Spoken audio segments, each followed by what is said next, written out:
You're listening to the Options Insider Radio Network. For more quality options programs, visit www.theoptionsinsider.com or search for Options Insider Radio Network in your podcast provider of choice. Listeners can also access all of our programming through our mobile app, available in iTunes and on Google Play. Don't forget to follow along with your favorite programs and submit your own questions for the hosts at twitter.com/options, facebook.com/theoptionsinsider, or via questions at theoptionsinsider.com.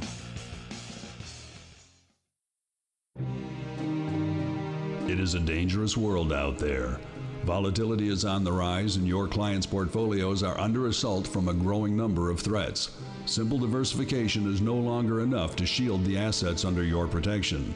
Registered investment advisors, financial planners, and asset managers need a new weapon in their war on risk.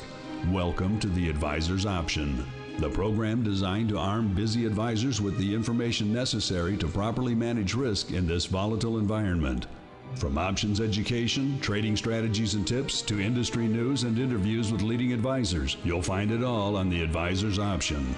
The Advisor's Option is brought to you by the Options Industry Council. The OIC was created to educate investors and their financial advisors about the benefits and risks of exchange-traded equity options. For more information on how the OIC can help you implement options in your practice, please visit optionseducation.org. The Advisor's Option is also brought to you by Swan Wealth Advisors. Since 1997, Swan has been the leader in hedged equity and option income strategies with GIPS verified results. Swan provides unique and valuable solutions to the inherent weaknesses of asset allocation, offering defined risk strategies that allow upside participation while also protecting advisors and investors against market risk. For more information about our advisor program for separately managed accounts, the Swan Defined Risk Mutual Fund, or our proprietary option overlay strategies, please contact Randy Swan at swanwealthadvisors.com. Think outside the style box. Think Swan when deciding on risk management solutions to market risk. And now, it's time to arm yourself with the latest weapons in the war on risk. It's time for the Advisor's Option.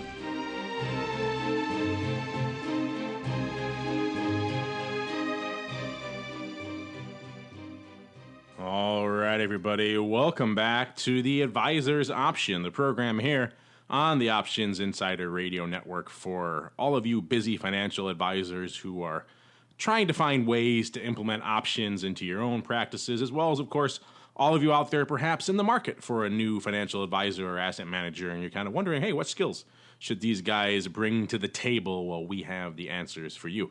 My name is Mark Longo from the OptionsInsider.com, as well as from the aforementioned Options Insider Radio Network. 13 programs, a baker's dozen on the old network, including many, many archived episodes of the Advisor's Option. So if you're just tuning into us now for the first time, first off, welcome. Secondly, I encourage you to check out the archives. We've got several years worth of archives, great episodes, well over 30 hours of content for you guys to review on the show. So if any of the topics we're talking about today are unfamiliar to you, chances are we've hit on them on a previous episode. Where can you find those archives, as well as all the other great programs on the network? Well, the great starting point is the mothership, the flagship, theoptionsinsider.com. Surf on over there, click on the Insider Radio Network tab on the top left corner of the homepage, and you're pretty much off to the races. Scroll on down to the Advisor's Option or whichever program tickles your fancy, and there you go. You can listen, you can download, you can stream, you can write comments, ask questions, whatever your heart desires. Of course, you can also find them in all the usual places: iTunes, Stitcher, Aha Mobile, TuneIn, etc., etc. And if all that's too complicated for you, just go grab our mobile app, the Options Insider Radio Network mobile app, available for Android, iOS, and even the Fire OS. And again, with that app, download, stream till your heart's content, make your own playlist. You can make your own Only Advisor's Option playlist or whatever other shows you like to mix and match, and have at it. And of course, you can ask questions and send comments via the app as well. So no shortage of ways for you guys to check out our content and then let us know what you think. We love to hear from you guys. And joining me on the program are two of our usual Advisor's Options compatriots, starting off with the Director of Advisor Education over there at the Options Industry Council, our good friend Alan Grigoletto. Alan, welcome back to the program, sir. Well, thanks, Mark. Always a pleasure to be on your show, and always looking forward to the conversation ahead of us. Yeah, we have some good stuff to discuss today, and joining us for that conversation is the co-founder of Swan Global Investments.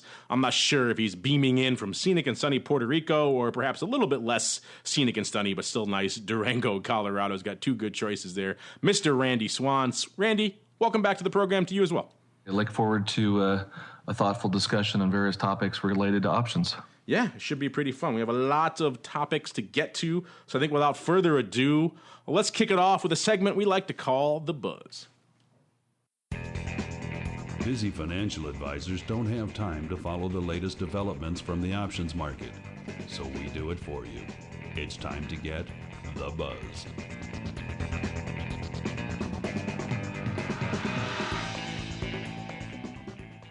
All right, everybody. Like the man said, this is the portion of the show where we break down some of the interesting developments from the world of options as well as from the financial markets that pertain directly to financial advisors. There's a lot of things cooking out there in the financial advisor spectrum that I think we should probably touch on here on the program. We're going to kick things off. Alan, one of the reasons why I love having you guys from the OIC on the program is that you always bring such great data to the table. You're always commissioning a lot of great studies on different aspects of the options market, different strategies that advisors like to use, different products that advisors like to use. So you always come armed with some very interesting data. And I know we're a little bit early on this tip because you haven't officially released this study yet, but I have heard through the grapevine that you folks over there at OIC are working with the University of Notre Dame as well as the University of Mississippi on a study of the performance of options-based strategies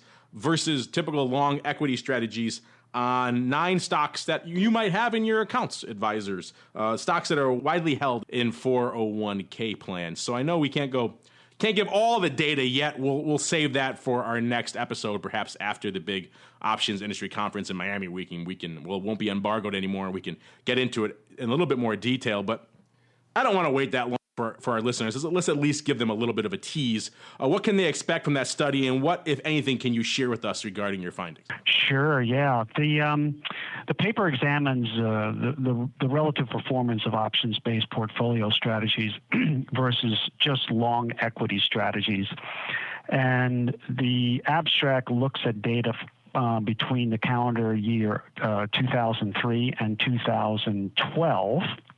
Actually extended to 2013 most recently. And what it's doing that hasn't been done before is it's looking at individual equities as opposed to ETFs or indices. And as you know, indices have a European exercise, and we have early exercise with individual securities. And so the data has to look at early exercise data and all of the risk characteristics that go with that.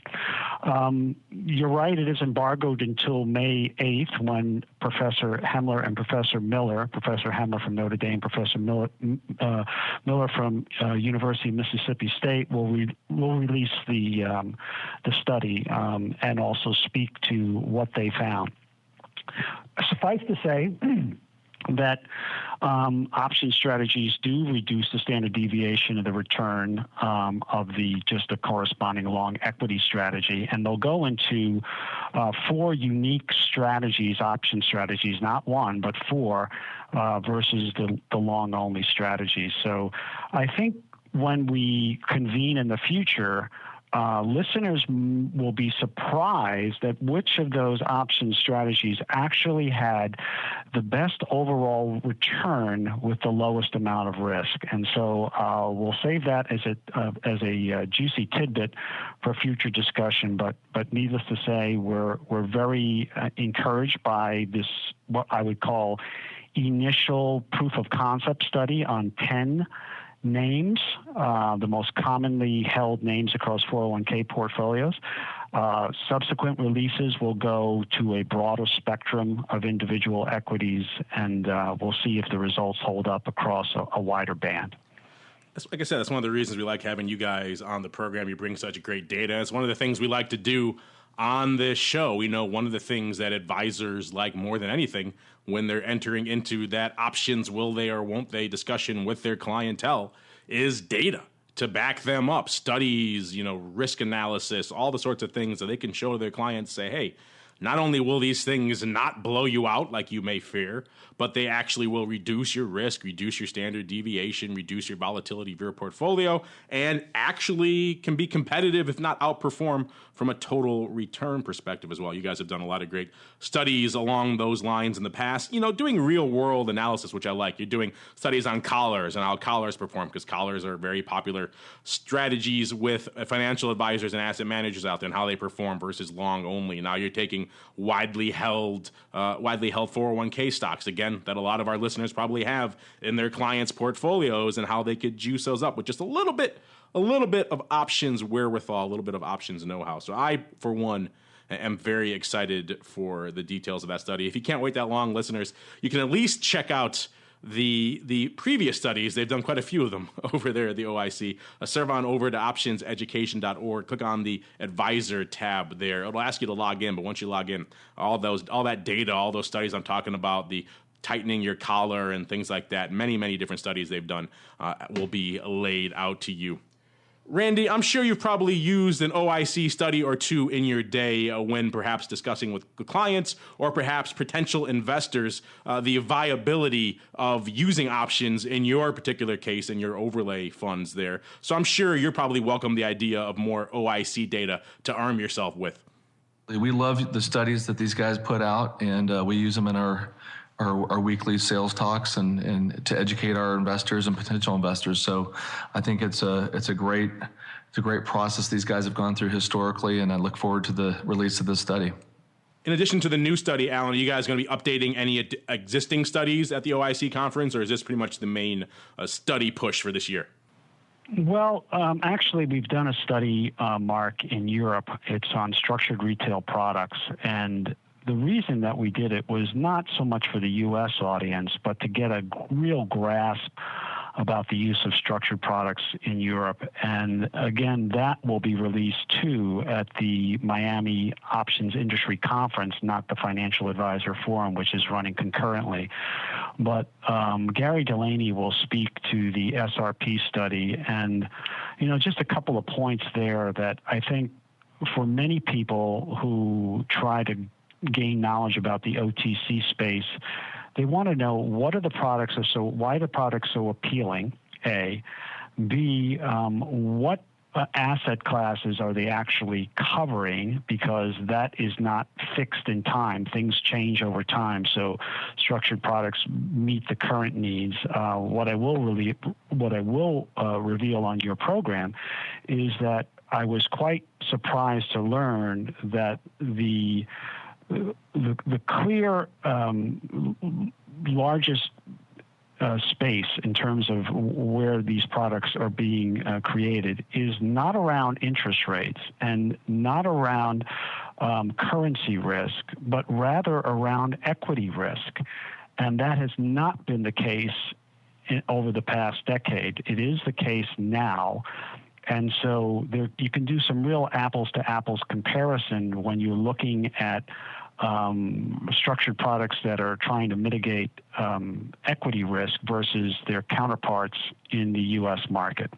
And I think that will be of a lot of interest to anybody who has any kind of tangential experience with the structured market versus the listed market.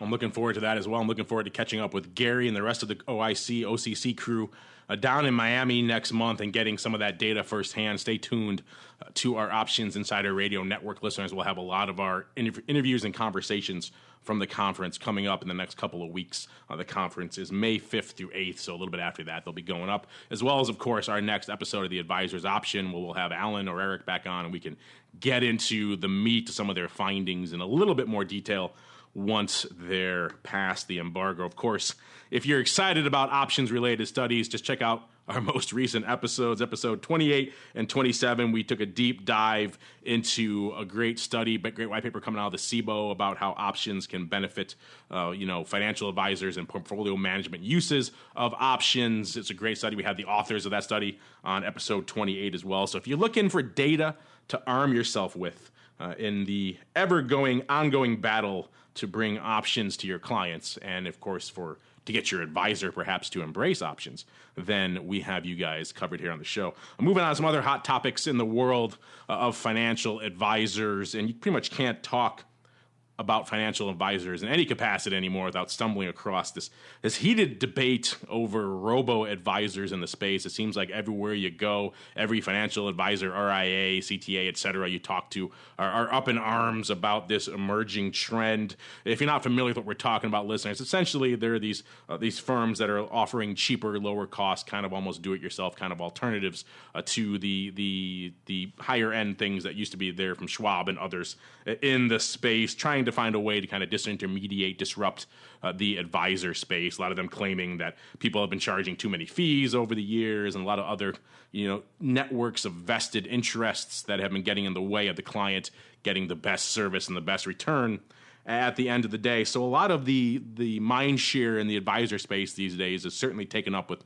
how advisors can combat this new trend and provide some meaningful value added for their clients that a robo-advisor simply can't.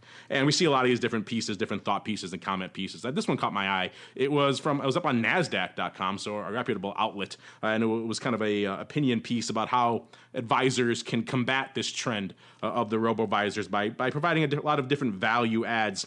And the article is interesting. I encourage you again to check it out if you're interested. It's called, quite literally, How Robo-Advisors Will Sink Pretenders and Propel True Financial Advisors. And he gets into a lot of interesting things, which to my mind immediately dovetailed what we talk about here on this program and utilizing options. And of course, he doesn't mention options specifically, but I think we can certainly take it in that direction here on this program. I mean, what he's really talking about here in this article is he kind of lays out the robo-advisor challenge, but also a lot of these firms are complaining about these robo-advisors charging fees when they're essentially doing the same thing that they've been doing for years. It's taking a client in, kind of the same thing we've been lamenting about on this show. A new client comes into whatever wirehouse type of firm, and they sit down and say, okay, how old are you? Kind of what's your risk tolerance? Okay, bam, bam, bam. Put you in a spreadsheet, 60, 30, 10, 60, 40, whatever, spit it out. Here's your allocation. You're in these high load funds or no load funds, blah, blah, blah. Thanks, done, next. And it was a very almost robotic process. And so the advisor wasn't really providing a lot of value added. So you could certainly see how that process could be disrupted by a lower cost way to do what is essentially the exact same thing. So what everyone's kind of arguing in the asset management space now is you really need to bring more to the table. And so he talks about, and his suggestion is a lot of advisors have turned towards broad-based equity indices as a way to kind of diversify against risk. He says advisors should start specializing again in individual stock names because that brings a little bit more expertise to the table that a robo-advisor can't offer. Also can't be easily disrupted by someone just doing SPY or those types of ETFs that charge lower fees. And it allows you to kind of become an expert again and bring some expertise to the table and hopefully some added returns to your clients. And that, of course, is exactly dovetails on what we've been saying here for a long time, not particularly the individual stock names, but the notion of you as an advisor need to really stand out from the crowd. You need to bring something a little bit extra to the table than just put your clients in that spreadsheet, long only 60% equities, maybe 30% or 40% bonds, and then maybe if you have an extra 10%, you allocate it to something exotic like gold, and then you're pretty much done. That's not going to cut it anymore. You really need to bring something else to the table, hence the whole purpose of this show, learning about strategies to hedge, to mitigate risk, to provide income for your clients. In addition to, if you wanted to add a corollary to this comment letter, it really would be, if you want to specialize, particularly if you're going to take his advice and specialize in individual name equities, you definitely want to be familiar with the studies and the data and the approaches that we're bringing to you on this show, because you want to be able to put a put on and therefore protect your clients against some of the risk if you are indeed concerned about the impact of robo-advisors and bringing more in terms of value added to your clients and not wanting to worry about the extra risk that these individual names can do. So again, if you're in this trend in this camp of worrying about perhaps our robo-advisor is going to encroach upon my clientele? Am I not offering enough value added? Again, options are certainly a way that you could make yourself stand out from the pack. I've yet to see a quality robo-advisor platform that offers anything substantive in the way of options. I don't think any of them do.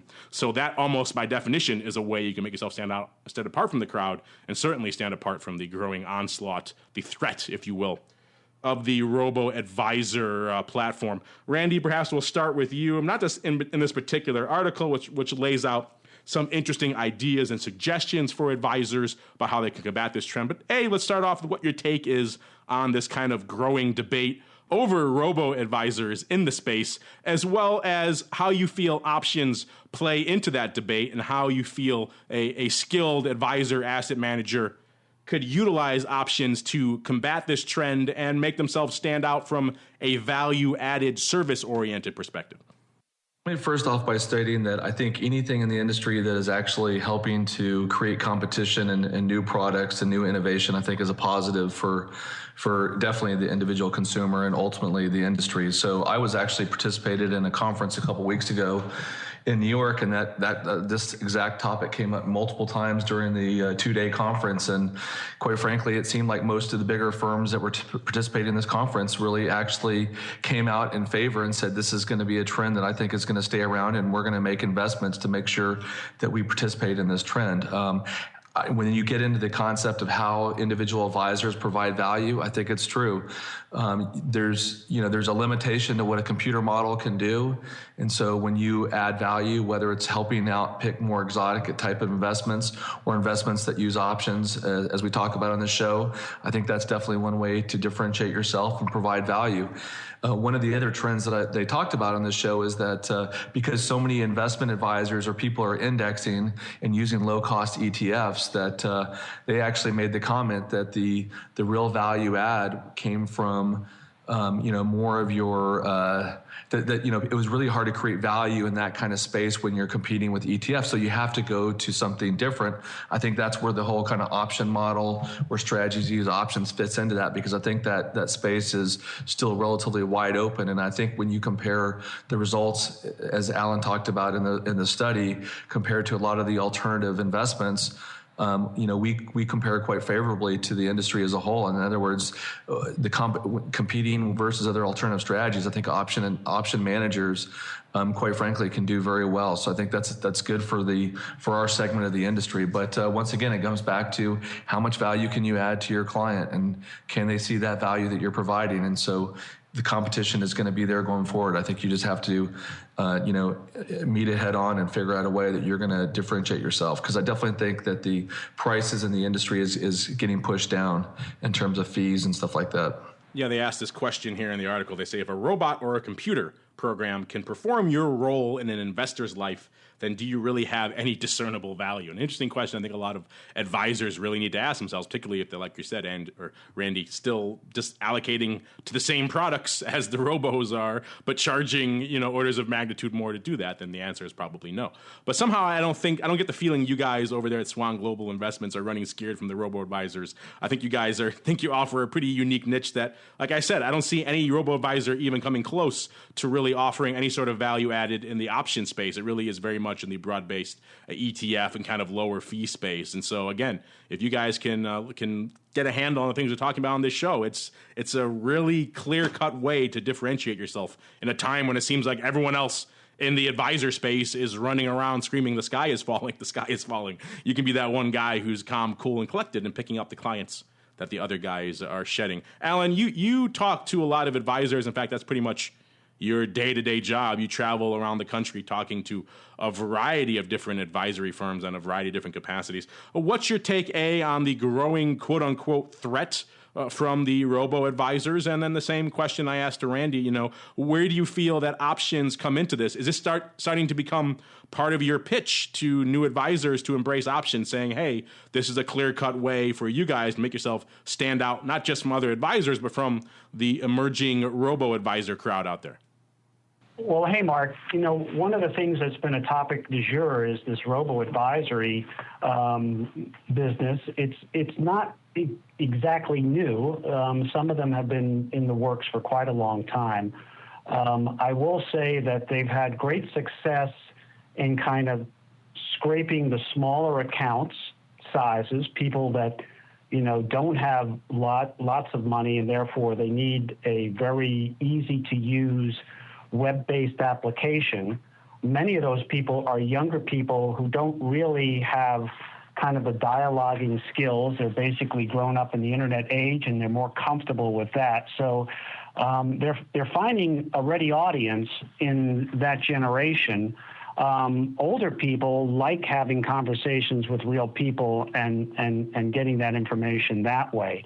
I do agree that it's a mistake to ignore them, in the same reason it was a mistake for General Motors to ignore Honda and Toyota, in that, when you're the king of the space and you say, well, we don't have any interest in making economy cars because there's no money in making economy cars, it doesn't beget the fast forward where those economy car makers now are producing Lexuses and sports cars and now are firmly entrenched in your space. So I do see something in motion here that is, potentially a threat to future advisors. But going back to our options discussion, an advisor who has real understanding about how options work really can't be replicated in a robo-advisory fashion. That's something that's added value in how he can distinguish and separate himself from the pack. Yeah, again, if you needed yet more ammunition to bring you over to the dark side, quote unquote, of options, like we were trying to do on this show from the very beginning, then I don't think you need much more than that. Everyone out there, like I kind of euphemistically implied, but not really, they're running around terrified at the looming threat of these robo-advisors. Then this is indeed, if you weren't convinced before by all the data we've told you about reducing your standard deviation, reducing your volatility, reducing your risk, increasing income, increasing returns, if all of that didn't catch your eye, didn't turn your head, then perhaps this combination will do it as well. Moving on, we have a lot of different topics I want to hit on. I also want to make sure you guys get some questions in on the old program as well. So we'll do a few more in the buzz. So much stuff cooking in the financial advisor space and asset management space. It's hard to squeeze it all into one show. We're going to do it really quickly. This comes from our friends over there at Russell. They, of course, work with us on our Volatility View show, but they have some interesting stuff going on in the tech side of the financial advisor space.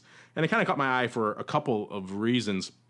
Of course, if you're familiar with our network listeners, and you are because you're listening, I mentioned at the top of every show, we have, our mobile app for a lot of our listeners. It still seems for a variety of reasons that the advisor space, when it comes down to it, still hasn't fully embraced mobile technology. We have some studies here from almost like J.D. Power and others saying that most of the large wealth management firms have their advisors, their adoption of mobile is simply lagging behind the rest of the space. And that's starting to change some interesting trends. A few large firms have launched apps, including, of course, the folks over there at Russell Investments. What's interesting about theirs is that it's keyed directly toward financial advisor, which is kind of interesting. They call it the Interact app. And what it does, offers a lot of different ways to break down the strategies and things that they're talking about, but it also has interest to us as a financial advisor and as a options-oriented program. They talk about things, how you can profile in this app, things like looking at different trends in terms of hedging and strategies for bear market protection, which of course gets into, of course, all the hedging arguments we've had, as well as sorting your different sorting your different assets by their volatility and the relative volatility of different sorts. So all the different topics we touch upon here from a derivatives and an options perspective are being worked into that app. And what I want to touch on here is not so much the specific app, though it is interesting. Others have them as well. Schwab has app. You guys at OIC have your own mobile app. I don't know, Randy, maybe you guys at Swan are coming out with the Swan mobile app soon, but it seems like this is definitely a growing trend in the advisor space. And they're talking about here a lot of data. In this particular article, I believe this one we're looking at here was from financialplanning.com, where they talk about a lot of these different technology trends. and talking about how if you're trying to get any sort of clientele below that, median 50 age or so, you definitely have to embrace technology. Of course, the Gen X, Gen Y really love to see a lot of their data. They interact with it better on a screen, on a mobile device than they do on a piece of paper. So if you want to attract that clientele, it certainly behooves you to approach them in a way that they're familiar with, that they like. And particularly if you're going on some sort of strategies that some clients and products that may consider more esoteric or exotic like options, it may help to slide them in front of them on a format like an iPad app that you can break down with a little bit more visual pizzazz to show them, hey, here's an expiration graph. Here's some of the data maybe from the OIC study that you want to show them and things like that. So it is interesting. Is this, Alan, maybe we'll start with you. Like I said, you spend a lot of time visiting different advisors. Do you see this as a growing tool for advisors to break into different audiences and to just kind of bring themselves into the modern era? We're always complaining here on the show that the tools for advisors are atrocious. The technology for advisors are atrocious, that the advisor space is lagging behind from a tech perspective.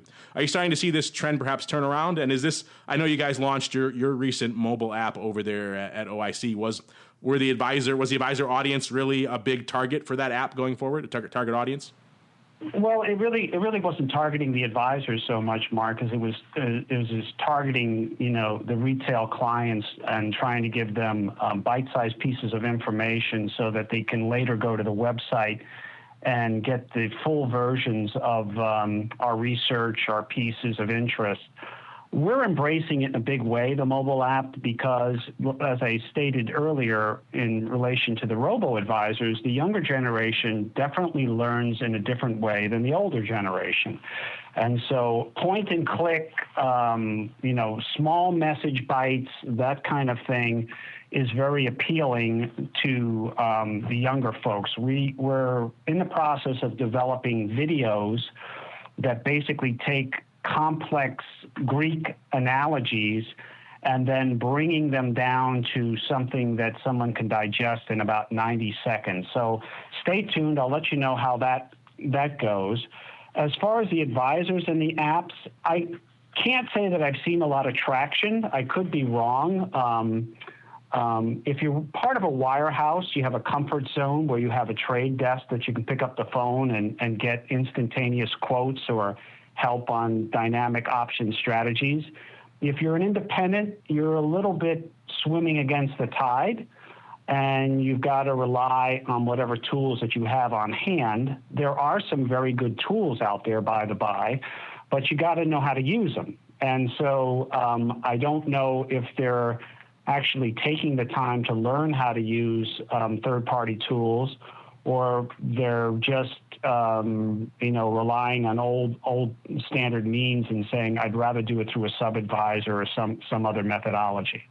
Randy, I know you guys over there at Swan Global Investments just went through a big rebrand, a big technology overhaul, big website overhaul. So a lot of stuff cooking over there from a tech perspective, especially all the data you guys have, about your funds and about your strategy and how it performs. It sounds like it'd be tailor-made for a nice little tablet presentation. Have you guys toyed with the idea of a Swan mobile app? Hey, who knows? Perhaps the advisor's option would slide nicely into a Swan mobile app. Is that something that's crossed your mind, as well as, what's your take on the general adoption of technology, mobile technology in particular, or perhaps lack thereof in the advisor space in general? For any type of technology that advances and gets the word out or gets information out to your end user, it is true at Swan that, probably 99% of our users are actually advisors themselves. So unless advisors would welcome the use of our app, that's probably not something that we have on the top 10 things of list to do. But we do obviously use most forms of communication and interaction with our investors in Swan. So it's a good concept. I don't think we've actually really talked about doing an app, but I think the goal, as we progress down this path, I think I wouldn't rule it out at this point either. I think it's actually a pretty good idea. We do send out a lot of information, a lot of educational material to our advisors as well as our clients that use our products. So I like the idea. Well, I'd certainly use it. So you'd have one download at least. And if that's not worth doing the app, sir, I don't know I don't know what is. Before we wrap up on the buzz, really quick, I know, Alan, you guys over there at OCC are knee deep in the lobbying efforts over there in Washington. And one issue that has been very much on top of mind for you guys, it seems to have retreated a bit until recently, was the notion of the transaction tax. I've been around the options and financial space for a while. I've never really seen unanimity against or for any one topic until this topic was broached. Kind of seemed to go away. Now we have our old friend Elizabeth Warren stumping perhaps and raising this idea again. Just really quickly, Alan, I wanted to get your take on it because I'm sure this is probably a big concern for you guys growing again over there at OCC and on your lobbying efforts. She said she called for a transaction tax on firms. This is more speaking towards the HFT side, not particularly the options side, but it impacts everyone, as we know. Tax on firms that use computer-based trading systems to make rapid-fire transactions. She said taxing the so-called high-frequency trading would make the market less volatile and give smaller investors a fighting chance. I know this is a bit of a personal bugbear for you, Alan. So, what's your take on the looming prospect, perhaps, of a transaction tax? And do you think this is something that we have to be concerned about, or is this kind of just more, like I said, kind of a stump speech rhetoric? Well, I don't want to criticize Ms. Warren, but I will say this: I think it's highly unlikely that we'd have a transaction tax here in the U.S., either on the cash side of the market or on the derivative side of the market. As you know, it's been proven that anytime you implement a tax like that, you cause a liquidity crisis in and of itself. So I don't think that's a very good idea. I guess it depends on the nature of it. If it were to come to some bill in terms of what, how de minimis it would be in terms of its impact to the marketplace. But, clearly we don't need another tax on the market. We need to just take a digestive approach to all of the Dodd-Frank and Basel III regulations and then see what the market structure looks like, not lobbing in more regulation without taking a look-see in how everything works out after everyone has complied with the current regulation. Well said, sir. And it seems like everyone has tax on the brain this time of year and indeed retirement. So I think without further ado, we'll roll right on into our office hours. It's time to answer your pressing questions about options. It's time to start our office hours. You can become a part of this segment by leaving a question on theoptionsinsider.com, emailing us at questions@theoptionsinsider.com, or via social media at twitter.com/options, facebook.com/theoptionsinsider, or stocktwits.com/optionsinsider. All right, everybody. This segment is, of course, where we sit down and answer your pressing options and options-oriented questions. Perhaps not surprisingly, given the time of year, we are recording this in April, listeners. A lot of people writing in with retirement and tax-related items on the mind. We're going to kick things off with Neil A. from Detroit. He writes an oft-asked sentiment here on the show. I think perhaps it's time for us to do maybe a dedicated segment to this topic, but we'll get into it a little bit now. He writes, can I use options to establish bullish positions in an IRA? I'm particularly interested in bullish equity option positions using risk reversals, but I'm concerned about the short put leg of the trade. Can I take advantage of the benefits of this position in an IRA? One of the many IRA-related questions we have coming in today. Good question here from Neil. If you're not familiar with risk reversals, listeners, they're positions that typically involve an out-of-the-money call and out-of-the-money put used in conjunction. So maybe if you want to get bullish, in his case, you would buy an out-of-the-money call and sell an out-of-the-money put, both of those net bullish trades. And in combination, you're selling one, buying the other. You're offsetting the price of that exposure, and you're actually allowing yourself to establish a net bullish position in whatever underlying it might be, an index, an individual equity, a future, etc., for a relatively reduced cost. It's attractive to a lot of people. Of course, as the name implies in this particular way, the bullish risk reversal, selling that out of the money put, buying that out of the money call, there's a naked short put leg involved in there. So our friend Neil,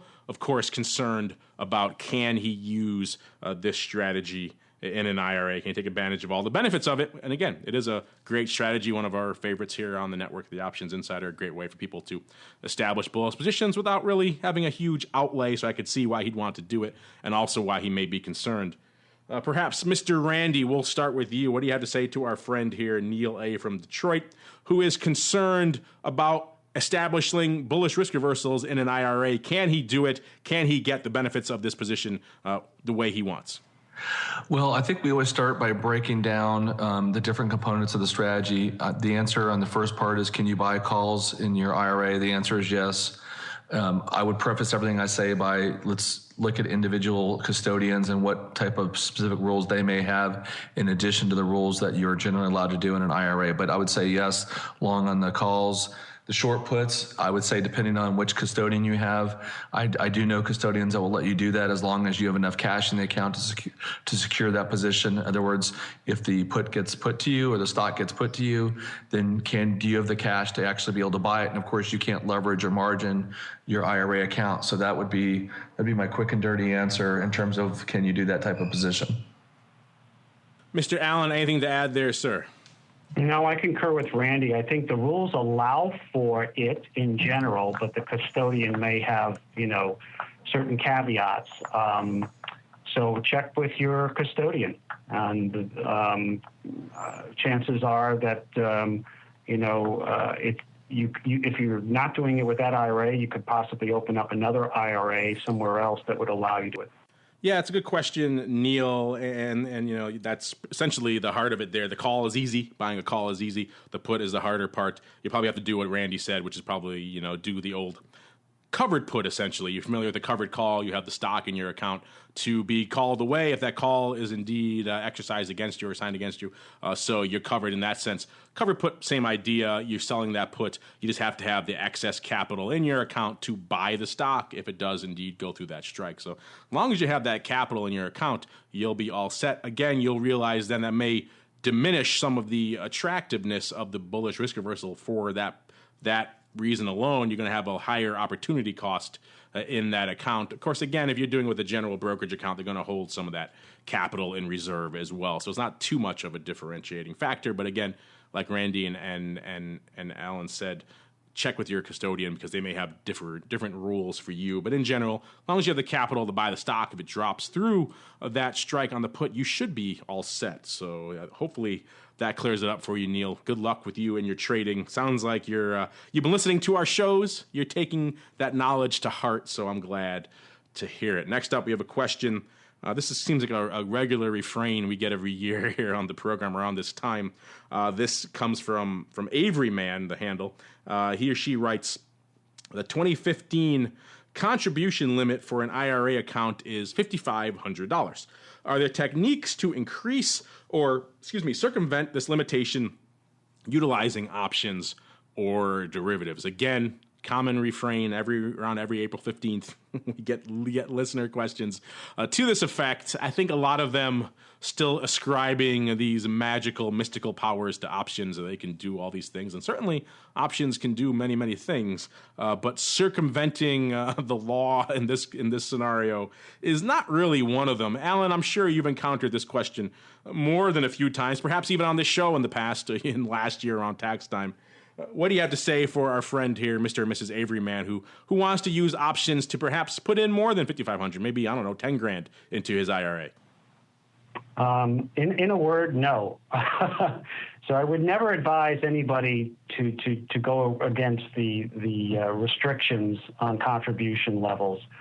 I do think, and the listener will have to research this, if they're over the age of 50, there's a catch-up provision so that you can contribute a little bit more than those that are under the age of 50.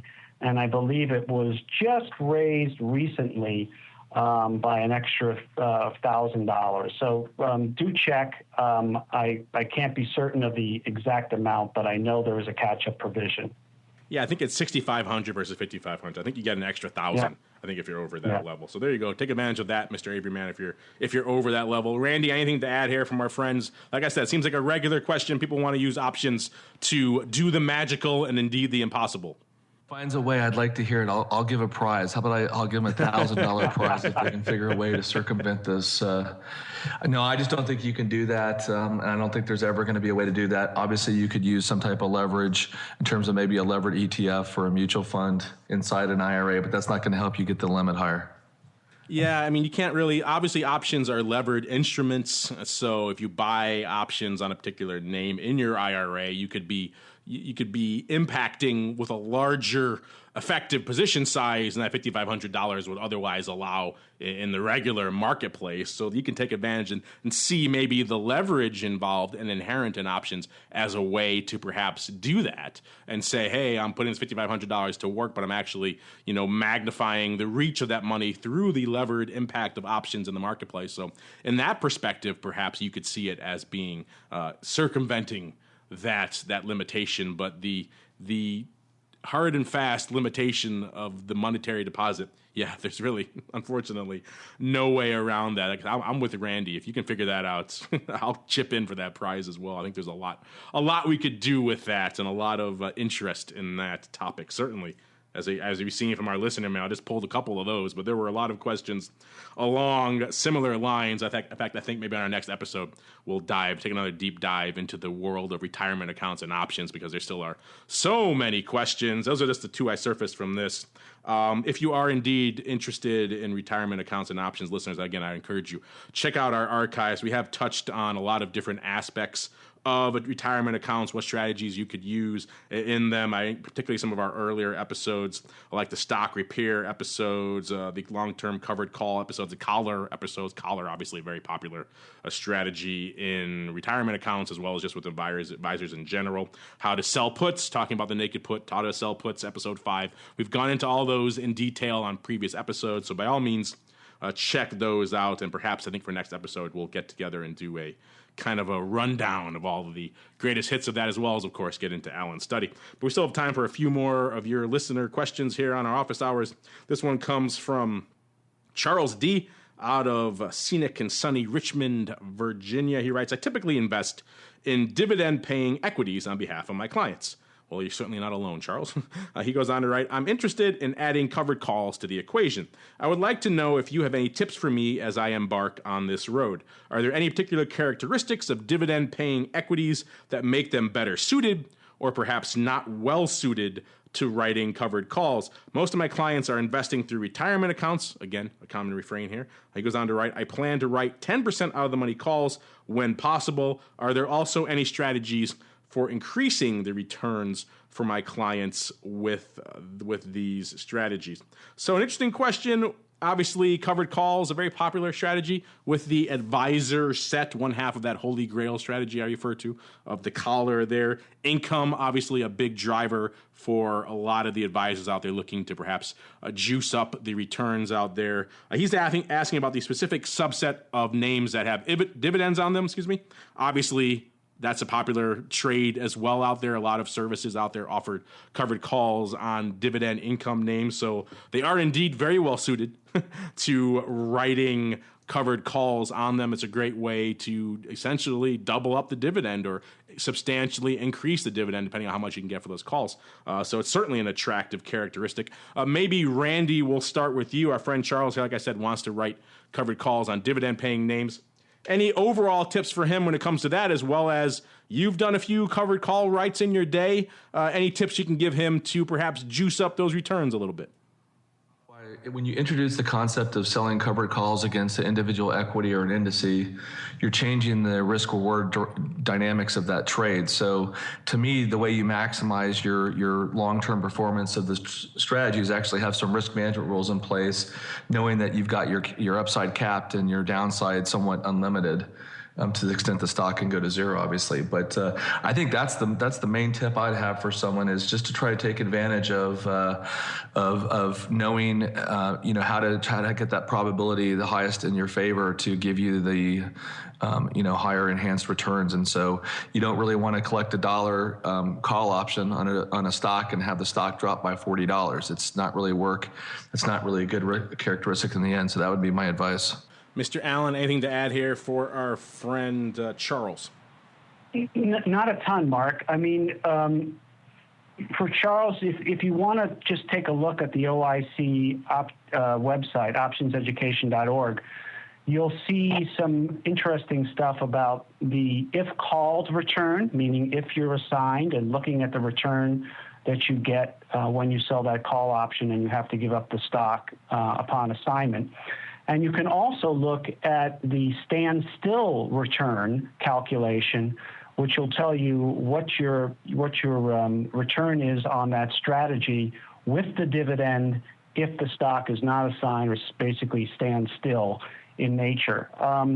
The only thing I would say to him in terms of goosing up the returns, you have to remember that the premium of that option is a component of its volatility. And so if the volatility is high, you're going to get more premium for that call. But remember that you also have the risk that the option gets assigned because the stock is exceedingly volatile. In most cases, with a lot of these dividend-paying stocks that have been paying dividends for 75, 100 years, they don't really come into the category of very volatile. But I applaud you for seeking out that strategy, and of course you can add a little bit better after tax return if you are able to do that in your retirement account. And so you either have tax deferred or you have tax exempt in the case of a Roth. Well said, sir. I would just add to that, you're right. Then some of these dividend names, when you're talking about stocks that pay decent dividends, there's a small probability when you get around that ex-dividend date time that you may have an increased chance of getting those short calls assigned to you because people are trying to capture that dividend. That's usually more of an issue if you're writing stuff closer to the money. You're writing 10% out of the money. Unless there's a mega surprise dividend increase, I don't see that becoming an issue. And again, also just in general, I think people need to have the mindset, particularly if you're doing this for the first time. People get wrapped up, particularly in the advisor space for some reason. I never understood this. People get very much wrapped up in the notion that they write this covered call and then the stock goes their way. It goes toward that strike that they cannot have their stock get called away. And I would say one of the best things you could do is to divorce yourself of that mindset. Obviously, there are a few specific tax consequences, why Alan mentions doing it in the retirement account, because you can avoid a lot of those. There are a few specific tax considerations why you don't want to sell your stock. I understand that. But those aside, and those are relatively limited, you really should start off writing calls forget your 10% out of the money. Pick a strike where you're comfortable selling the underlying. Start there. And then maybe as you get more comfortable to it and with it, you can start adjusting the strike, getting a little bit more income, getting a little bit more knowledgeable of it. But people will write these calls that because they look at the income amount of it and then they get close to it, they're not comfortable selling the stock there for whatever reason. They end up rolling and costing themselves a ton of money and a lot of headache and a lot of hassle. I hate to use the set it and forget it terminology, but if you're using near-term calls, you can do that. You can write a 1 month out call, take advantage of that decay pattern in near-term options and collect that income. If the stock goes to that strike and your stock gets called away, great. That position is a winner. That's a good trade. You should be happy with that. And then you can do it again the next month. And so if you can get yourself in that mindset, I think you'll be a much happier and more productive covered call trader in the long run. Then we can get into some of the more esoteric strategies, writing in the monies to collect some of that put wing premium and do some of the other cool things you can do to juice up the covered call returns. But let's start with just picking a strike you're comfortable with and then kind of going from there. So good on you, Mr. Charles, for getting started in this way. We have time for, I think, one more here in the office hours today. This one comes from Tom B. He writes, "Hey, great show." Well, thanks, Tom. He goes on to write, "It now has a regular spot on my iPad playlist. I recently attended an alternative investment conference where one of the instructors discussed the benefits of naked put writes. I'm familiar with covered calls, but I've been actively discouraged by my custodian against put writing because it is, quote, too risky. Well, that's disappointing. Maybe you want to find a different custodian. That's a conversation for another day. He goes on to write, so I never investigated them significantly as an investment alternative. Some of the points raised at the conference drew my attention, including the fact that put sellers typically generate more income than call sellers. Do you agree with that, as well as the overall sentiment that more investors should be utilizing naked puts as an investment option? Also, are these strategies available to retirement investors? Thank you for all your insight. Well, Randy, maybe we'll start with you because we're running up against it here. We just touched on the naked short put thing in IRAs, so listen to that part of the episode. Tom, if you have more questions on that, essentially you have the money in your account, you should be all set. What else do you have to say to our friend here, Tom, Randy, who's discovering selling puts and thinks they could do a little bit better than covered calls, and also his custodian says he shouldn't do that? What do you have to say to all that? Well, I agree with your sentiment. I think you need to look at another custodian. I think selling puts is a viable strategy as long as you understand the risks and you're not overwriting too much, or you need to be, selling options in proportion to the cash positions that you have in your portfolio. I do think as a result of the volatility skew, the further out you go, you get a little more premium, and I think there's some truth to that. So I'm all for selling puts as long as you understand the risks. Yeah, and swap out that custodian as soon as you can. Mr. Allen, anything to add there for our friend, I believe it was Tom? Yeah, just one last final thought, Mark. When you're looking at a covered call and you're looking at selling a naked put, essentially they have the same dynamics. They're the same strategy. The difference is in that with the covered call, with a dividend-paying security, you get the dividend if the option goes out worthless, which you don't get with the short put. But if you're doing this side by side with non-dividend paying stocks, they're essentially the same thing. You get, as Randy pointed out, you get the benefits of the put skew. And the put skew, for listeners out there, the world is always selling call options for income. The world is always buying puts for protection.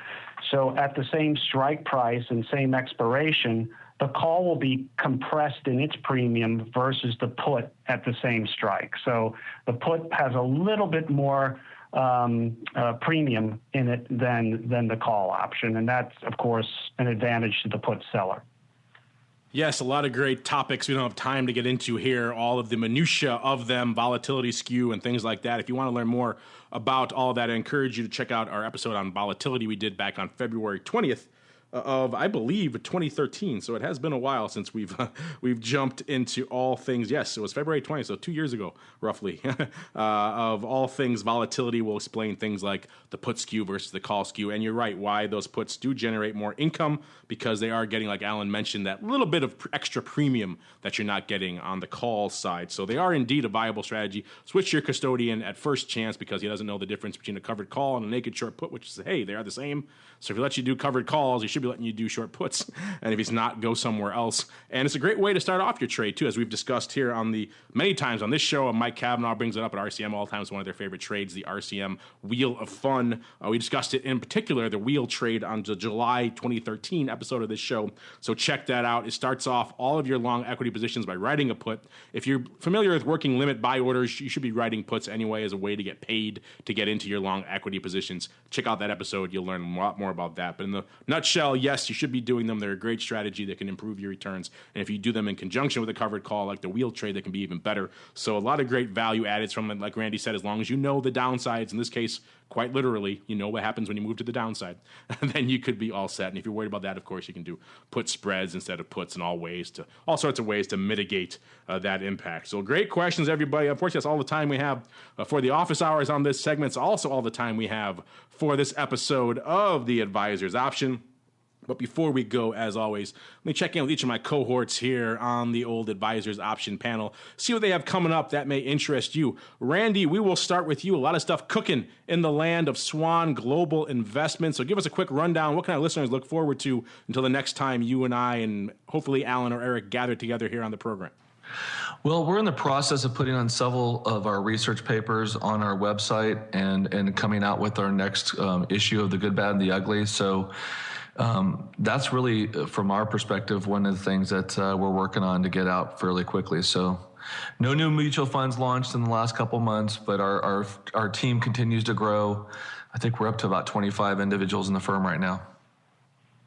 And, of course, the forthcoming Swan mobile app. Look for it in the App Store forthwith, correct? See. There we go. All right. And, Mr. Allen, you touched on that study. What else can we look forward to until the next time we can all gather together here from the OIC? Well, Mark, aside from the general upcoming seminars and events, which are on the front page of our optionseducation.org website, we'll have some pretty interesting stuff coming down the pike in the remainder of the year. We'll have our Nielsen study, which looks at advisors who use options versus advisors who don't use options, and also looks at the client level of users of options versus non-users. We have the Notre Dame study, which we prefaced earlier in the program. We have a structured retail product study that is coming out of Europe.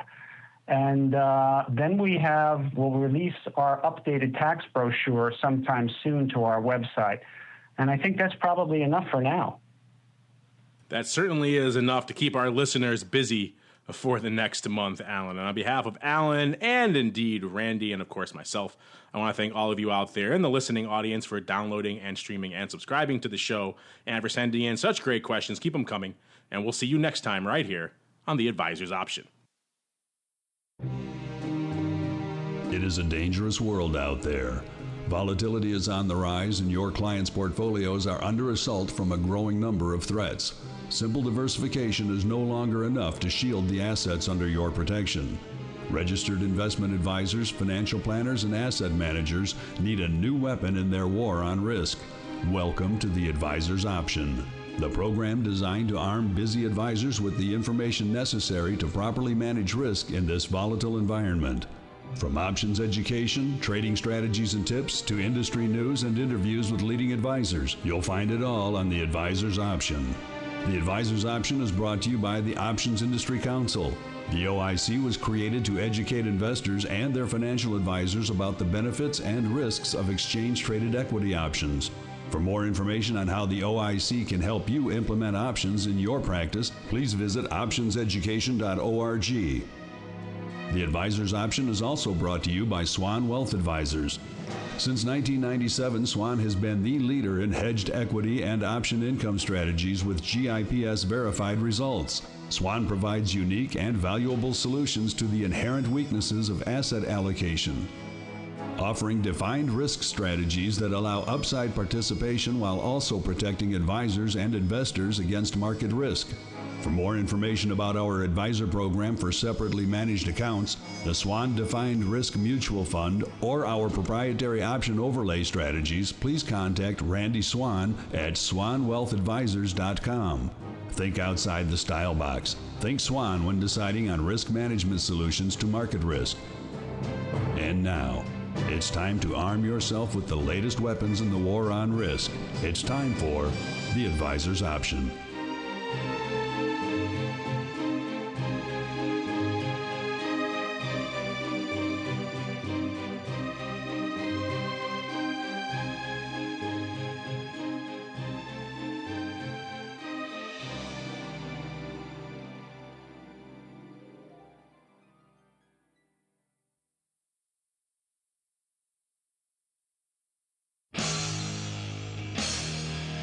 The preceding program was a production of the Options Insider Radio Network. For more quality options programs, visit www.theoptionsinsider.com or search for Options Insider Radio Network in your podcast provider of choice. Listeners can also access all of our programming through our mobile app, available in iTunes and on Google Play.